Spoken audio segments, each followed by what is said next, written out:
Are you one of those people that just can't seem to get it right with your finances?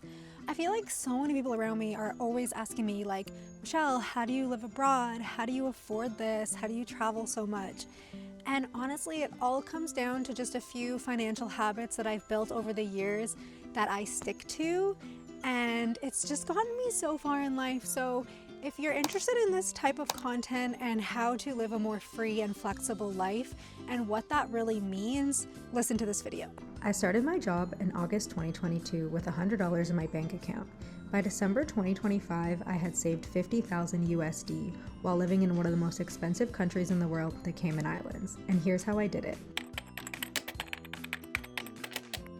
If I live in a place that's super high in rent, I'm gonna find a roommate. It just is what it is. It sucks, and it's not always the best thing to have a roommate. But if your bills are gonna be $2,000 per month to live on your own versus $1,000 per month to live with a roommate, and your income is $3,000 to $4,000 per month, even if it's more, it's too much. And it's not to say that you need to live with a roommate forever. I don't even live with roommates anymore, but I have in the past. And it's just been a way to get me to my financial goals. I've saved over $40,000 while living abroad and still living the life of my dreams. And obviously I didn't do this by not spending any money, but I was super intentional on what I spent my money on instead of just throwing away money like it doesn't matter. Sometimes small things add up and little things compound. One thing that was super important to me is reducing my food waste. There is so much food waste that happens here in the world. In North America, over 50% of food is wasted. That could mean 50% of your money going down the drain. So if your budget for groceries is $600 per month and $300 of that goes in the garbage, that's $300 every single month that could have went into a savings account. If you're gonna eat it, by all means. I'm not saying not to buy food. I'm saying don't buy excess food and things that are essentially gonna go in the garbage. And then the next thing is like following trends. I don't get this, I don't understand this.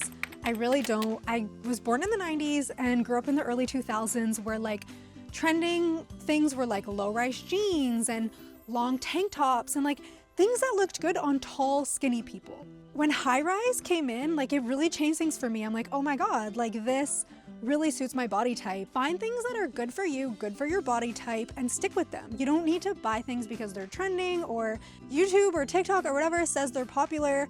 Buy things that you like and that you value, and don't buy things just because they're trending. And the next one is your car, okay? I bought a used car.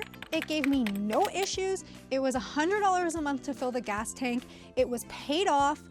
It was just like, I had no expenses in terms of vehicle other than $100 per month. And luckily I lived in a country with super cheap insurance. It was like $50 a month. So my car expenses were literally slim to none.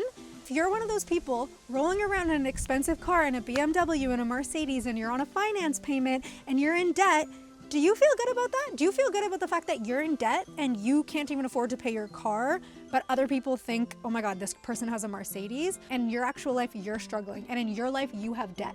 Is that valuable to you? I don't know, but to me, it's not. I just wanted to add this little side note really quick. I actually paid $4,300 for my car, and I resold it for $5,000 when I left.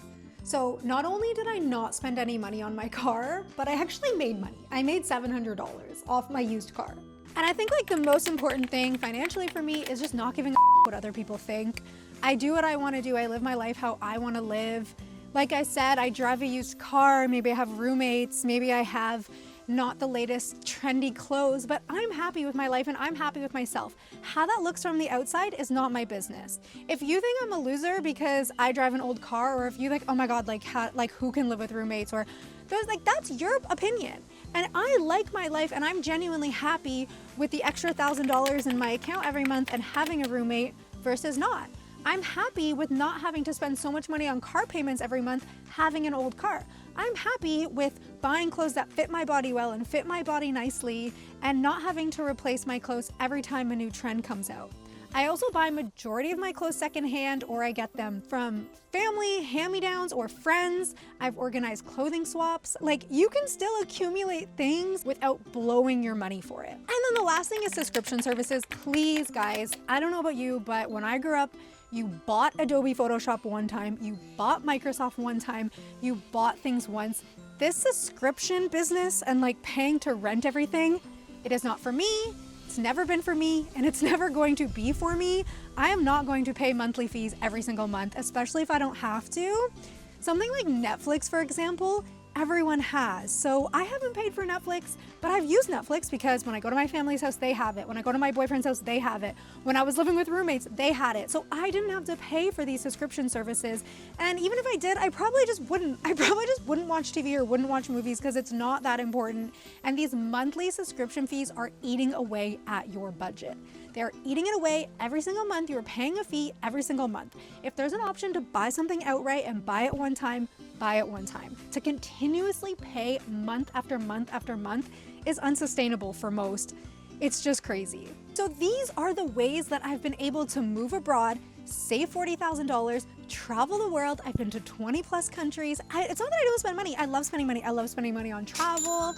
I love spending money on beauty. I like to spend money, but I'm very selective about what I spend money on and make sure it brings a lot of value to myself. I always use what I have, like that Project Pan, these things on TikTok, these underconsumption core, like that was me way before TikTok did that trend. Underconsumption at its finest.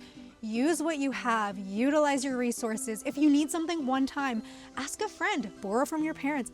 Find a reason. You don't need to buy something new every single time just because you might need it once. It doesn't make sense, and the way we have been so trained into overconsumption is so sad, and the way so many people probably look down at me because I'm not an overconsumer is so sad, but I'm happy, and in my life, I'm happy. I get to live where I want to live. I get to travel where I want to travel. If I want to buy something, I can buy that. If I want to quit my job, I can, because I have not tied myself down with subscriptions, mortgages, finance payments. You have so much more freedom when you are financially stable and when you have savings. You can build a business, you can grow a business, you can travel, you can spoil your family. You can do so much more than just over-consuming. I'm sure if you go open up your closet right now, there's going to be clothes you haven't worn in years. There's going to be multiple bottles of shampoo, 10 different skincare serums, all of the things that you don't need to overconsume. You just need one of everything until you run out. And if you can find it reused or something like that, that is the way to go. This is what has brought me financial freedom in my life, and I will forever be grateful for these habits that I picked up in my early 20s because I wanted to travel so badly. I became super frugal and implemented these tips, and my freedom and flexibility of my life is so different from people I see around me. I hope that this helped you. These are just things that helped me. And if this gives you any value, subscribe to my channel for more content on living abroad, relocating, and I'm going to throw in some finance videos in there as well. Thank you so much for watching my video and supporting my channel. Don't forget to give me a thumbs up and subscribe to my channel. It's so greatly appreciated.